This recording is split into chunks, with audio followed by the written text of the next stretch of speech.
On the 17th of January 2008, a British Airways Boeing 777 was on final approach to London Heathrow when the pilots faced the unthinkable.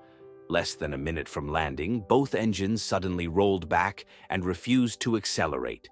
With only seconds to act, the pilots worked together to extend their glide just far enough to avoid a series of potentially deadly obstacles before crashing down in the grass more than 300 meters short of runway 27 left.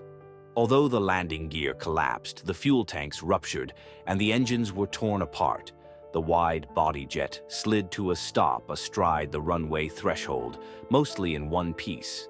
To the astonishment of onlookers and the flight crew alike, all 152 passengers and crew swiftly evacuated into the arms of the first responders, essentially unharmed. The most serious injury was a broken leg.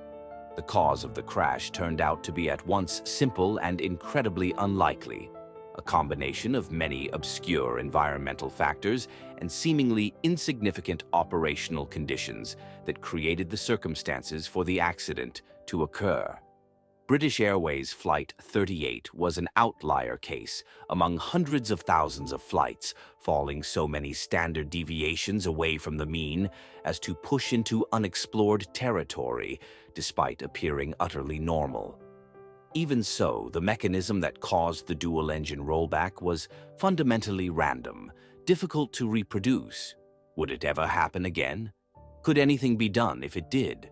Although the risk was eliminated with a marvelously simple fix, the crash also stands as a stark reminder of the dangers of unknown unknowns, edge cases at the margins of possibility, waiting for some unlucky soul to stumble into them.